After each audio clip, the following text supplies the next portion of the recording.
Welcome to Women Winning Divorce. I am your host, Heather Quick. I am an attorney, entrepreneur, author, and founder of Florida Women's Law Group, the only divorce firm for women by women.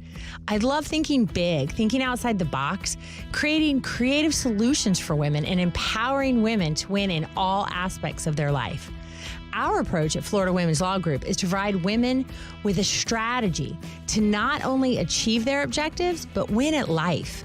I believe that what may show up as adversity is simply an opportunity to change and improve your life. In each episode, I sit down with innovative professionals and leaders who are focused on how you can be your best self before, during, and after divorce. In these conversations, we are looking at how women can win at life. I have the unique opportunity to meet women when they are at a transition period of life. But that is only the beginning to becoming your best self and winning at life on your terms. With our guests, we enjoy the opportunity to explore ways all women can win and enhance their life, no matter where they are in their journey. Because divorce is just a point in life, not the end and not what defines you, rather a catalyst for your growth. Welcome to today's episode of Women Winning Divorce. I'm Heather Quick, owner and attorney at Florida Women's Law Group. And today we have a repeat guest, which is always a favorite. We have Karen Covy again today on our podcast, and she is the author of When Happily Ever After Ends. She's a self-proclaimed recovering divorce attorney, podcast host of Off the Fence, decision-making coach, legal consultant, and so much more. Welcome to the show, Karen. I'm so glad to be back. Thank you so much for having me, Heather. Well, thank you. I loved our last episode, and it was just such a great discussion. And I know the listeners are going to be excited to hear about today, which is decision making in divorce. And that's what we're talking about. Yep. And there are a lot of decisions to make. Indeed. So as I told the listeners, we have asked Karen back on the show because we had such a good conversation last time. And for any listeners that did not hear that episode with Karen, where we were discussing maximizing your divorce investment in your attorney, please go listen to that after this because it's filled with great information and tips. But to start off easy, okay, I guess this is what we'll do, right? For you, Karen, how do you decide to get divorced? That's the first decision, right? That is the first decision. And that's a big one. And that's a place where people get stuck for years, sometimes for decades. And that's one of the things that I do as a coach is I take people who are stuck in this do I stay or do I go space and try to help them make a decision. Because here's the thing, when you can't figure out the answer to that question, you're not living your life. You're not focused on your marriage because you want out of it. And you're not focused on creating a new life because you're still married. So you're not focused on getting a divorce. You are on the fence, which is kind of why my podcast is named Off the Fence, because it's about making big decisions in complicated emotional situations, but making decisions, not just making them randomly, but making them with confidence, feeling good about a decision, and then actually taking action to move forward. Because if you make a decision, and I'm using air quotes here, you make a decision, but you don't do anything to actually implement the decision. I mean, that and a couple bucks buys you a cup of coffee at Starbucks. You know, you really don't change anything. So you have to make the decision, take the action, and then move forward. And it's a big decision. I'm not saying it's easy. Right. No, it's not. And, I think that some of the last time we pulled statistics, it was saying that women wait at least 4 years. And I felt like it was, there's between 10 and 4 years and women have been thinking about it for quite some time. And why do you think that is? Because, there's a lot of reasons. I mean, first of all, I know there's a lot of talk in legislatures and politicians saying, oh, we don't, people take divorce too lightly. It's too easy to get a divorce. I don't know if they've ever been divorced, but it is not easy. And I have never, in all the years and all the decades I've been doing this, found somebody who said, oh yeah, I think I'll just get divorced. It's no big deal. I'll just, divorce my spouse. That's not the way we work, right?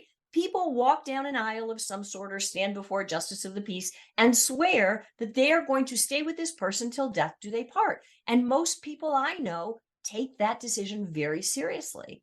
So that's one thing that gets in their way, because they say, well, I made this promise and now I've got to break the promise, but I'm not a promise breaker. I usually stand by my word. So how could there's this cognitive dissonance between who we think we are and what we're doing. And somehow that's got to get, you've got to get those two things on the same page so that you can move past the stuckness to actually make a decision. So that's one thing that like really trips people up. Mm-hmm, mm-hmm. And why is it important to be decisive in the process? Because living on the fence, you're not living your life. And here's the thing, you don't have to necessarily decide to get a divorce. You could decide to stay married, but work on that, right? The one thing you know for sure when you're stuck on the fence and trying to make this decision is you are not happy or satisfied with the situation that you're in. So step number one is admitting that the way your life Mm-hmm. is not going the way you want. Great. If you can admit that, now you can say, what are my choices and how can I make this better? And what happens if I choose path A or path B or path C? Because most people think of divorce as a binary decision. I'm either married or I'm divorced. Those are not your only choices, right? It's I could stay married in the same situation that I'm in. I can stay married and work on it and make it better.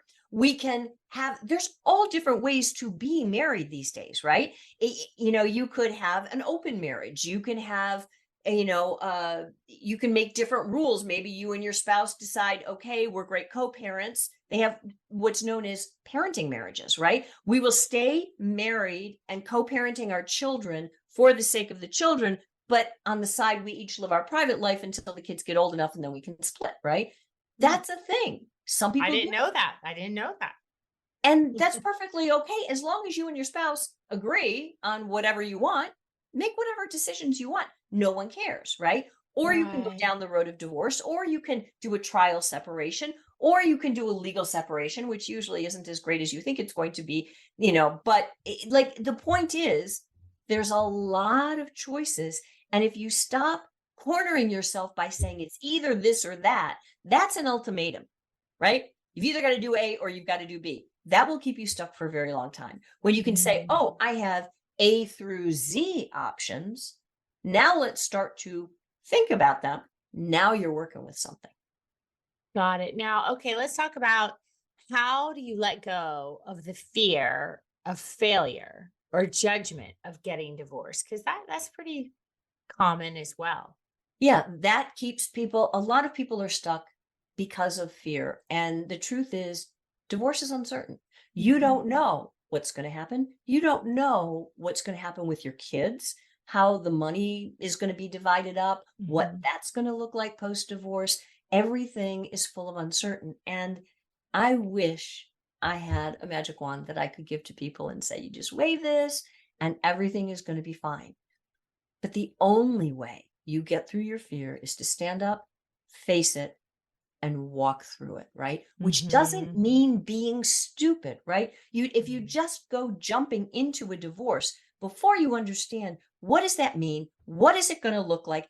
Like, what are you talking about in terms of cost, in terms of outcome? What are your potentials? Have you talked to a lawyer? Do you understand what the law is going to require of you and your spouse in this circumstance? Once you get yourself educated and you prepare for your divorce, now you can say, okay, I know, not 100% with certainty, but I know that this is likely to happen if I take the divorce path. Now you're prepared to make a decision, and you can say, and this is what's likely to happen if I stay in this marriage the way it is. Okay, great. And maybe your decision is that you want a divorce, but not today.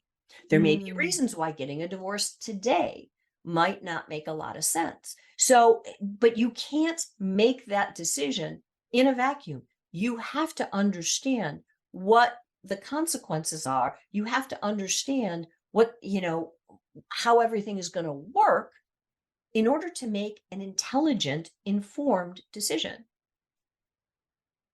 Now, okay, sometimes we hear this a lot, and I'm going to ask you, if do you think there is such a thing as I'm not ready? And what would you say to those women who are like, well, I'm not ready? Why? What's stopping you? And I'm not saying that in a flippant way. I know it can sound like that, Right. but maybe you're really not ready. But why? Why not?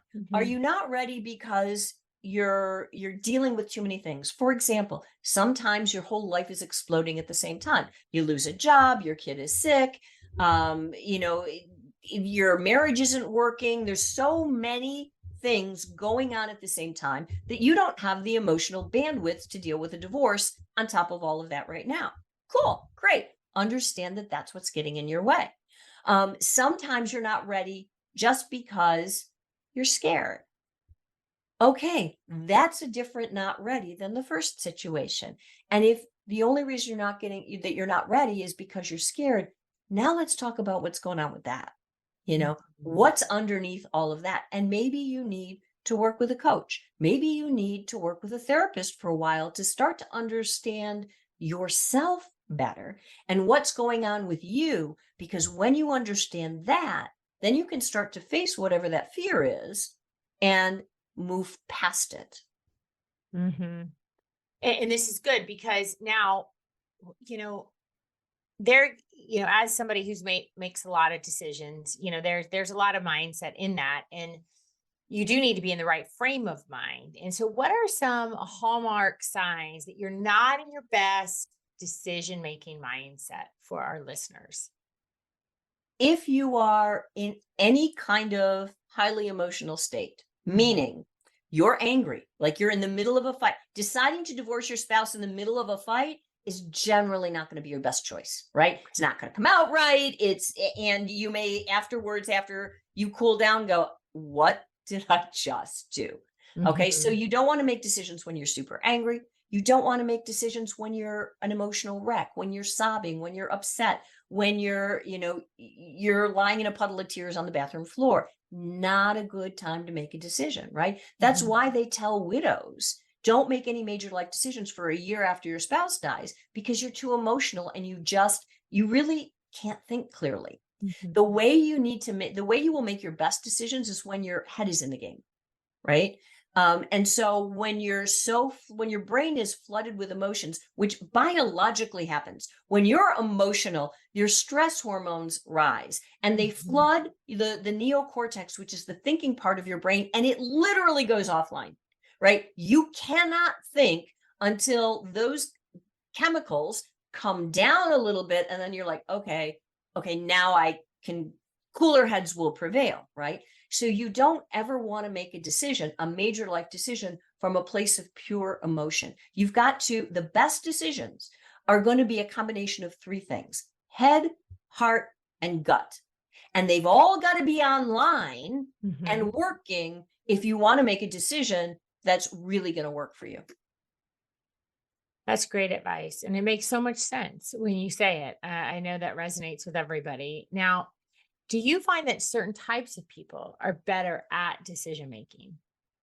Well, I think you've got to take decision making out of sort of the vacuum, right? Because I work with a lot of people who are very educated, very smart. They may own their own business or they're professionals and they make a lot of decisions in their work every single day and they Mm. have no problem doing that. And then they go home and they're like, I don't know, I don't know, I don't know, yes, no, because their marriage is so, it's personal, it's their family, it's their kids, Yeah. and they're scared of losing a relationship with their kids. They're Mhm. scared of ending up hurting their family by their personal decision, and that makes a lot of people struggle with a decision that decision is hard, but it's a different kind of decision than the ones they make every day. Does that make sense? It does. It does. And that's part of, we talked in the last time you were on the show that when it's your family, your money, your kids, you just don't have that same level of objectivity. Yeah. And it's different. It is different. To clearly make a decision based on logic and rational thinking, it just in the same way. I think if you get there, then you can do that. But at the end of the day, it's hard to be that objective and detached in a way that you can maybe in the business world or, Right. in your workplace as far as workplace decisions. 100%. And that's why having someone that can act as your sounding board is Mhm. so important. It could be a therapist, it could be a coach, but you need someone, but someone who is objective. And so a lot of Mm, people, what they'll do is they'll confide in a friend. That's great, except your friend is not objective. not Your objective. friend wants to protect you and help you and will tell you what you want to hear, or will tell you something based on their own personal experience, which may not be your experience. And so that kind of sounding board or help, while it may make you feel better in the moment, probably isn't going to move you forward to making the decision that you really want to make. That's a good place for us to take a quick break, although I have still more questions. But don't worry, we will be back after this quick break. And listeners, if you are enjoying our show, we would love for you to share it with a friend who may need to hear exactly what we're talking about today. And if this is your favorite part of the week, we'd love a review so that others can find our show. We will be right back. We are back from our break. And again, today I am joined by Karen Covy, and we are discussing why it's necessary to have strong decision-making skills in your divorce. Now, I didn't get through all of my questions before we went to break, and I have a really important one that I know our listeners are going to want an answer to, Karen. Well, one, how can being angry, when you're angry at one another, how does that change the way you make decisions? It makes it really difficult for you to use the thinking part of your brain, which is the neocortex, in making that decision. So remember I said before the break, the best decisions are going to be a combination of head, heart, and gut. Well, if you take your head offline, that removes one of the three critical elements for making decisions. So you've got to let that anger subside and calm down. And we've all had the experience of, you're in a moment of anger, you feel like the top of your head is going to blow off because you're Mhm. so upset and you see things one way. And then you go somewhere, you take a walk, you cool down, and you think of the problem again. And all of a sudden, you can come up with an entirely different solution, something that you literally couldn't see when you were in that moment of anger. Because what anger does, it's the stress hormones and the Mhm. fight or flight, the cortisol, the adrenaline that rises up in your body biochemically when you're angry. One of the things that it does is it narrows your field of vision. You literally cannot see all of the answers that are available to you because you're so mad. You need to Mhm. calm yourself down, let those stress chemicals dissipate a little bit, and Mhm. now all of a sudden the world opens up to you in ways that you just physically couldn't see while you were mad. That's so helpful and so true. Because I'm thinking as you're saying that, I'm like, yeah, I can think of some interactions with my teenagers that my stress hormone, my anger hormones got the best of me. Um, and this is also a really important question. We see a lot of women who are dealing with narcissistic spouses, and there's a wide range within that classification. But if you're in this sort of relationship, what extra concerns might you have about making the divorce decision and moving forward with it? It's important to consider who is your spouse when you're making a decision and how a certain decision is going to how they'll react to it, right? Hmm. Now, it's not that you're only making decisions that are going to make them feel good. That's not what I'm saying at all. But you have to understand there's the world is ruled by cause and effect, right? Your decision is going to cause an effect in them. And Hmm. so to get to where you want to be in the divorce, you have to consider their psychology and how what you say is going to affect them. And you may make a decision that's a little bit different based on who you're dealing with Hmm. than you would if you were married to a different person. So you've got to think about how your decision is going to land. And then that becomes hopefully part of a larger plan or strategy for where do I want to be when this divorce is over, right? Mhm. So, decisions don't exist in a vacuum. One causes another, causes another. Um, and so I hate this analogy. I have never been able, though, to find a better one to say that divorce is like a chess game. You've got to be thinking a few moves in advance and say, okay, if I do this, what's the reaction going to be? Then what am I going to do? Then and is that getting me closer to where I want to be at the end of the day or farther away? Mm. Very, very important and so helpful. And let's talk about that. Like, what are some long-term impacts that decisions early in the divorce process can have later in the process? Uh, Like an attorney, but what are this some of those? this is a great question because I have seen, especially as a lawyer, you know, one spouse gets the shark attorney, the one that's going to fight for their rights, right? And they come out of the gate not just with a divorce petition, but it's a divorce petition, a motion for temporary custody, a motion for temporary support, and a motion to freeze all the assets, and like 5 or 6 motions to do like horrible things right from the beginning, Mhm. and they serve it all on their spouse. Now, what do you think your spouse's reaction is going to be? You just back them into a corner, and now their back is against the wall, and their claws come out, and they're going to fight, right? And so you're fighting, they're fighting, and it could be the other way around. Your spouse could be the one that did all this to you. And it doesn't matter that your spouse is, working full time and you've been the stay at home parent. They still hit you with a motion for sole custody, and you're thinking they can't even do it. This is crazy. And you've started out of the gate with a fight. And it's really hard to wave your white flag after you've both been in the throes of battle. What happens is you're going to ramp up, everybody's emotions are going to go crazy. You're going to be fighting the good fight. And then, at some point, maybe, cooler heads prevail, but you just started your divorce Mhm. in a very challenging way.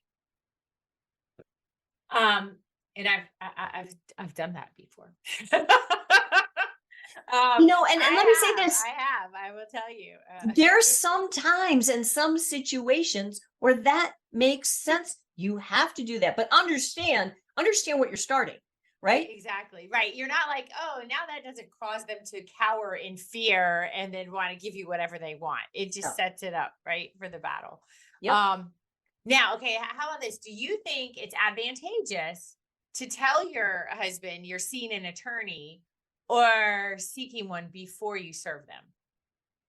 Okay, I'm going to answer this like a lawyer. Even see, that's why I say I'm a recovering lawyer, I know. because it's a Can't get 12 all step the way program. away. Exactly. But Lifelong the process. answer is it depends, right? It depends on your circumstances.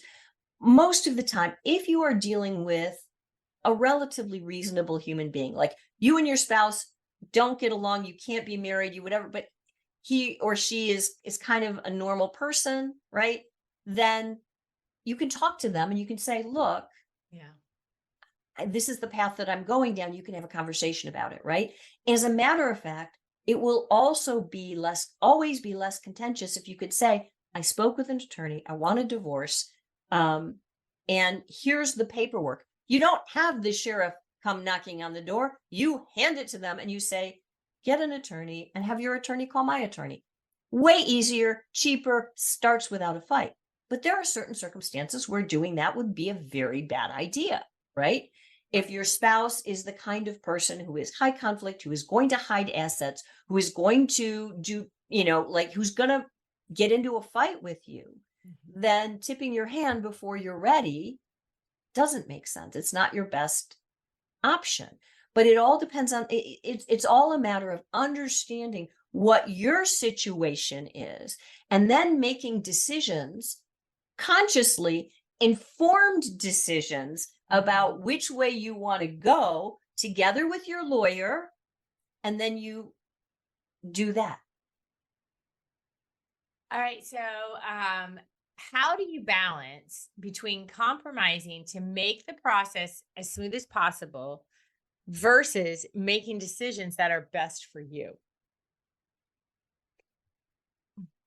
That's an interesting question. You have to decide what matters to you, Yeah. Because if, for example, you have kids, if staying with a decent relationship with your ex is important to you for your kids, not because you want to be besties, but Mm-hmm. because you know you're going to have to go to soccer games and play recitals and all the things together, and you know that it will be best for your kids, then you may compromise on certain things, um, because you know it'll keep the peace and it'll keep the relationship intact. That is important to you. On the Mm-hmm. other hand, if you know that you and your spouse have never had a good parenting relationship and you are never going to have a good parenting relationship, well, then you don't care about that. And then you Right. make different decisions. So it all starts with understanding who you are, what your priorities are, what your values are, and what matters to you. And then making decisions that are values based in line with what you want and who you are as a person, and in integrity with who you are. I mean, people do you I'm sure you have seen people do things during a divorce where you're like, where is their head? What are they People do things that are out of character because they're emotional, because they're upset, they're angry, they're sad, they're depressed, they do things that normally they wouldn't do.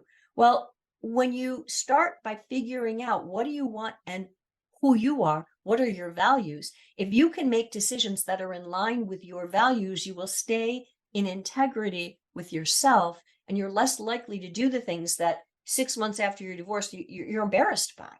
Mm-hmm. That wasn't me. And the truth is, it was you, but you were emotional. So Right. it's also about getting your emotions under control. Get a therapist. I don't know about you, but I firmly believe nobody should go through a divorce without a therapist. Yeah, I'm 100% in agreement with you.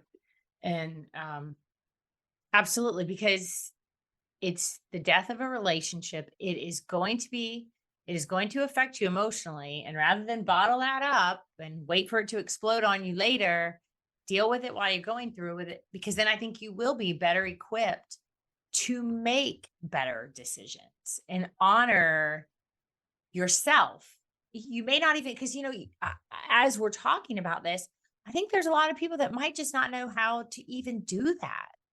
Yeah. Right? They might not even know how to get to, how do I even honor myself, figure out my values? I've been part of this union for so long that I don't even know who I am separate and apart from my husband.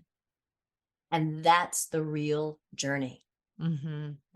And doing that, it's hard to do that by yourself. Some people can, if you're the personal development self-help person and you dive into a lot of books, which is a great thing. Mhm. But having the therapist shortcuts that process for you.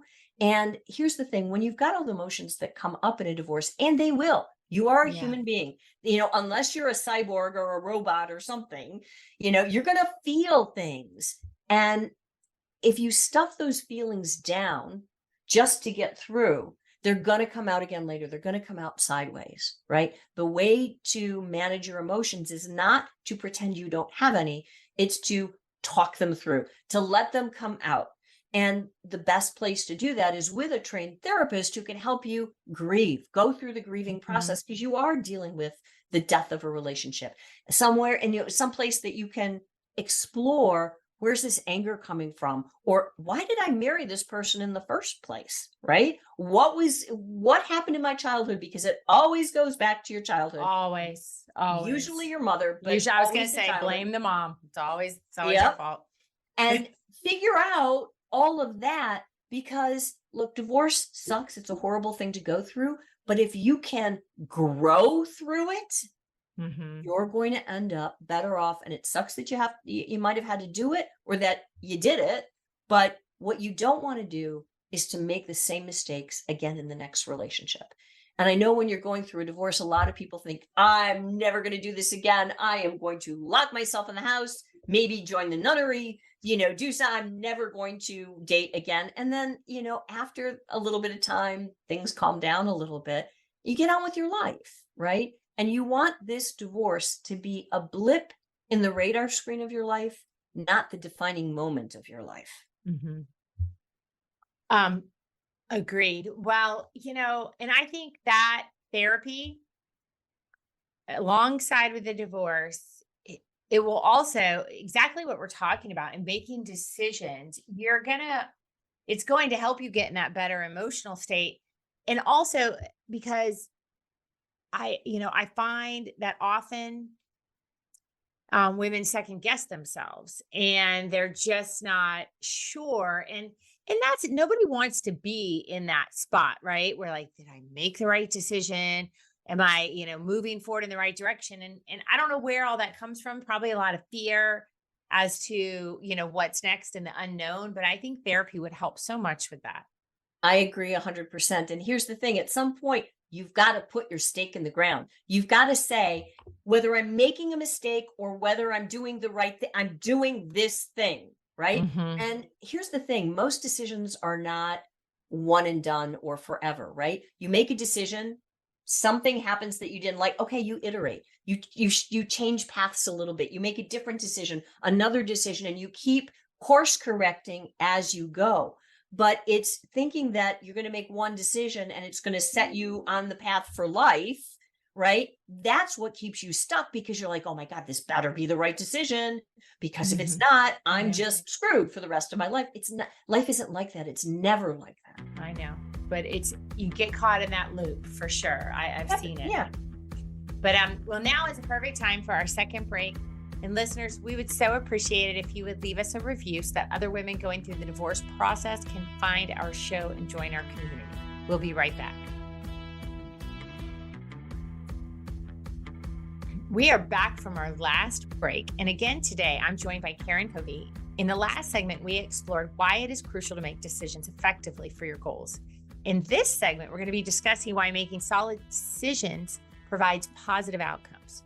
So, Karen, in your book, you say, if you go through your divorce and act like you're never going to see your ex again, you're bound to create problems for yourself in the future.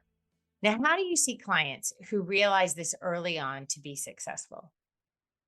Because when you understand that you are connected to your spouse as a parent forever, period, full Hmm. stop, Right. you act differently. You make different choices, and you you are then able to really put your kids first. And I know that no parent ever, well, at least most parents don't want to intentionally hurt their children, right? Right.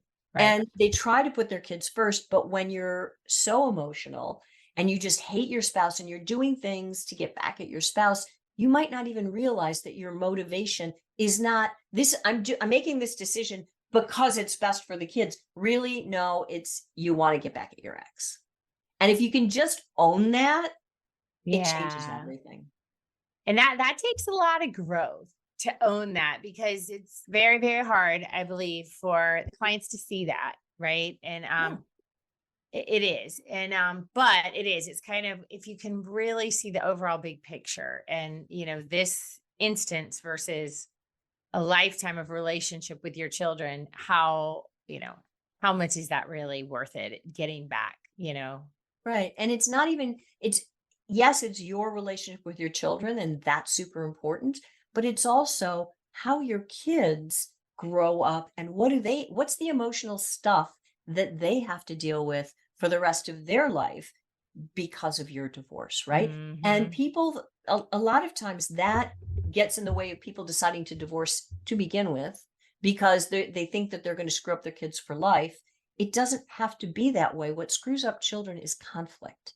And so if you fight your way through your divorce, that's going to affect your children more and more Hmm. negatively than if you and your spouse can sit down and, yeah, you have to swallow your pride. And yeah, you probably have to agree to do some things you wish you didn't have to do. But if that really helps your kids have a more peaceful childhood and therefore less stuff that they're going to be working out in therapy for the rest of their life, it's worth it. Now, divorce is a very emotional process just in itself. And on top of that, you're faced with making decisions in a very concentrated way. And now, if you're a stay-at-home mom, and then your frequency of making large decisions is I would say, and I'm going to say maybe, but it's going to be just different than if you're working. But if you feel as though, you haven't made a lot of those types of decisions, how do you navigate the string of very large and important decisions? First of all, you put together a team behind you, right? If you haven't been the spouse who has done the bills and knows the family finances and has been investing money for the family or at least working with an investor, right? If that's not your strong suit, get help, Hmm. right? Those are the money part of divorce is too important to the rest of your life to just Right. leave it up to chance. So, step number one is to get the right team in place. And the same thing applies to your kids. If they have special issues or if you need to get educated about that or about the divorce process, that's what I do as a coach, what you do as a lawyer. Make sure you understand how these decisions are made. And then decision making is like anything else. It's a muscle, right? And so start I don't I would bet every mom, every stay-at-home parent makes 1,000 decisions a day. You just don't realize it or give yourself credit for it. I Hmm. mean, if you've ever had a 2-year-old who is negotiating with you, I want an ice cream, I want a candy, I want a cookie, can I have this? Can I have that? You're making decisions like constantly. But you Hmm. think those don't matter because it's just, with your child and they're small and they're start realizing and recognizing how much you already do and start having confidence in your decision. Consciously make decisions for yourself. When you go out to eat with your girlfriend, you go for lunch. Don't, when the waiter comes and says, "What would you like?" You'd say, "Well, the your friend orders a hamburger, you order a hamburger." No. You don't just say, "I'll have what she's having." And it was great in the movie Harry and Sally, but it doesn't work so well when you're trying to build this muscle. Consciously Hmm. make decisions and ask yourself, "What do I want to eat?" I'll have a Yeah. salad. Hmm. So keep practicing, give yourself credit for every decision that you do make, get a team behind you and start using the muscle. Now, do women leave money on the table in the divorce process because of hasty or ill thought out decision making, in your opinion? A lot of times, yes, absolutely, right? And where this happens the most is towards the end of your divorce, because at Hmm. that point, you're done. You're tired, you're exhausted, it's cost more than you thought it was going to cost. It took longer than you thought. You just want to put this behind you. And so your spouse comes and makes some proposal, and you're just like, fine, I'll just do it. And that's when you make mistakes. You Hmm. give up the farm at the last minute because you just want to be done. That's the point when you really have to stay the course, get some support to say no. Take out that list of things things that you wanted, goals that you had for your divorce. Make sure you look and you say, is this proposal matching my goals? Am I getting what I want and need or not? And if the answer is no, then you have to fight with yourself to say, I'm not going to cave. Now, how can you be forward thinking about the finances while you're still in the process? Like, what's the best way so that you don't end up just caving in at the end? Well, first of all, and you and I both know this, divorce is not one decision. At the end, settling is not one, it's a million little pieces Yeah. all the way up to that point. So you start with the end in mind, you make your goals, and you make every little decision up to that goal with the idea of you're going towards that goal. And if a particular decision takes you farther off course, you make the decision differently, right? So you Right. add up all the goals so that at the end of the day, you're at least in the ballpark of where you want to be. And then it might take the hardest decision is, because you're not going to get everything. So Right. you're going to have to compromise. Is this thing worth compromising on, whatever it might be? And again, you weigh that against your objectives or your goals from the start. And if the decision you're being asked to make, the proposal you're being asked to accept doesn't line up with what you need and what your goals were, then it's about having the confidence in yourself to say, that's not what I want. I'm willing to compromise on these things. You don't have to be a complete stick in the mud, right? Mm-hmm. You can say, hey, I'm willing to give on this, this, and this, but this is my line in the sand. This is my boundary.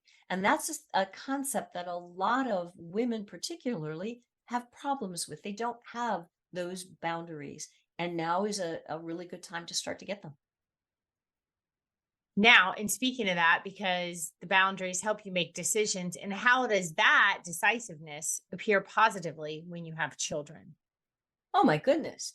If you don't have boundaries with kids, you're going to get walked on, right? And you are going to have the world's most spoiled children, right? Which is difficult when they're young.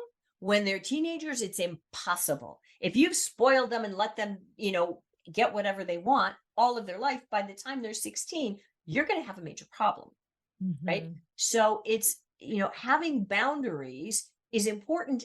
And, you have boundaries with your spouse, you have boundaries with your kids, but it's also important for your children to see that you have boundaries with your spouse, Mm-hmm. that it can be, you can't treat me this way. You can't Right. do these things. It's not okay. And you don't have to get angry and yell and scream about it. It's just, I tell my clients, no is a full sentence. No, no, not going to do that thing, because then that empowers your children as they get into their own relationships to understand that it's okay to say no. It's Mm-hmm. okay to not go along with whatever your partner wants because they want it, right? It's okay to say this is what works for me and this is what doesn't. And have a conversation about it. Be reasonable about it, but have your line in the sand. Mm-hmm. And yeah, I think what I've seen in my experience is I've definitely seen women struggle with that decisiveness and boundaries with their teenage children in the middle of the divorce. They just feel so cold, and it's really hard. I see them struggle, and then, with they don't want to tell their children no, all the emotions, right? And this is your father's fault and blah blah blah, as to why I would have to say no. But I think it's really important to touch, because I think it's difficult, and it's something that our clients really do have to work through and work on.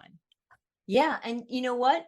Your children, no matter what their age is, and especially when they're teenagers, they're going to have an opinion Mhm. about your divorce, and Yes. they're going to judge, because that's what teenagers do, right? I mean, it's just, Yes. that's their stage of life, right? It's Mhm. not about you. It feels like it's about you, but it's not about you.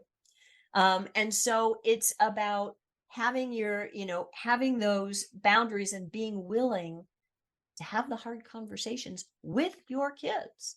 And Right. it's not necessarily about throwing your spouse or your soon to be ex-spouse under the bus. It doesn't have to be, oh, this is all your father's fault, or this is, you know, that's easy, but that doesn't really solve the problem. And Mhm. your kids don't usually buy it anyway, because they see both of you and they're, Yeah. now, will they play you? Oh, 100%.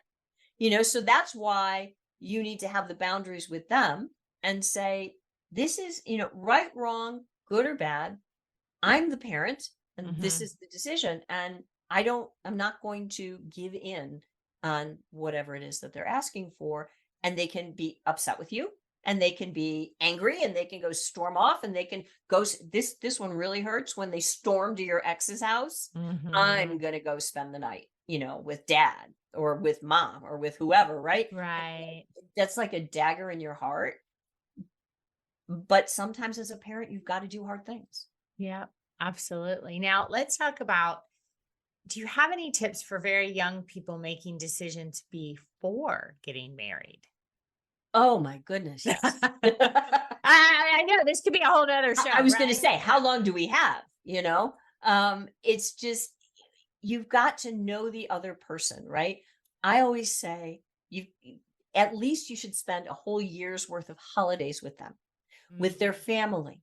Get to know who their friends are, who their family is, what are their relationships like. Pay attention. If they treat every other person on the planet except you badly, someday they're probably going to treat you badly too, right? Mhm. You want to know what their finances are like. How do they handle money? What's their relationship with money? Do they pay their bills on time? Do they not? Do they work? What's their work ethic? What's your work ethic? Do those match? Do you have the same values? It's all about living life with them for at least a year, finding out what matters to them, having conversations, having conversations that most people don't think to have, right? Back in the day, there were a lot of pre-marriage programs that people, they sort of brushed off or took with a grain of salt. Like the Catholics had pre-Cana. I don't know what the other religions, but a lot of faith-based people, they would have, here, do this program before you get married. And the idea is to get to know the other person, not just, are they fun? Do I like to be with them? But who are they really as a human being? And is this a person I want to spend the rest of my life with? Well, Karen, those are great tips. Amazing. And maybe we will do a show on all the decisions and all the questions you need to ask before you get married. But before we go, Karen, I always ask all my listeners, and I'd love if you could impart on our listeners what you've learned about advocating for and empowering women and families throughout your illustrious career. I think what I would say to women more than men, because men seem to trust themselves more. And I think women are socialized not to trust themselves. But what I would say, especially in the context of decision making, learn to trust yourself. You have inside of you all of the answers. You have the ability, you have the head, the heart, and the gut, right? And if you just listen to them and start to have faith in your own decision-making capabilities, you're going to do so much better, and you will grow through this process. And the more tough decisions you make, the better you get at making tough decisions. That is a great way to end our show. Well, we have reached the end. Thank you so much to my guest this week, Karen Covy. You can find her at karencovy.com. Her podcast is called Off the Fence. And of course, her information will be linked below in the episode description. Thank you so much for being our guest today, Karen. Thank you, Heather. This has been a real pleasure. And for our listeners, if you or someone you know is going through a divorce or is thinking about divorce, of course, reach out to us at FloridaWomen'sLawGroup.com or join our Facebook group, Women Winning Divorce. The link will be below in the episode description. Thank you for listening, and please leave us a review so that others can find our content. Have a wonderful day. From being served to preparing for trial, Divorce 101 will prepare you end to end for the divorce process. I'm Heather Quick, attorney and CEO of Florida Women's Law Group. Join us over the next 6 weeks to feel empowered and educated about a complex and often challenging legal process. Our online course is designed to provide an overview of what to expect, what to prepare for, and offer guidance you may need to succeed and win at life. Over 6 weeks of video and additional resources, we are confident that you will finish our course feeling inspired and educated. Find out more at FloridaWomen'sLawGroup.com/divorce-101 or call us at 904-567-0121. Thank you for joining me for this episode of Women Winning Divorce. My goal is to elevate your life and the way you are thinking so that you are best equipped to win at life. If you enjoy the show, please subscribe so you automatically get my new shows every week. And I would love to hear from you personally. Come join the conversation on social and join our Facebook group, Women Winning Divorce. We welcome your comments and suggestions. We want to bring you content that helps move your life forward. Women Winning Divorce is the place for an elevated conversation on how women can thrive during times of adversity in order to live their best life.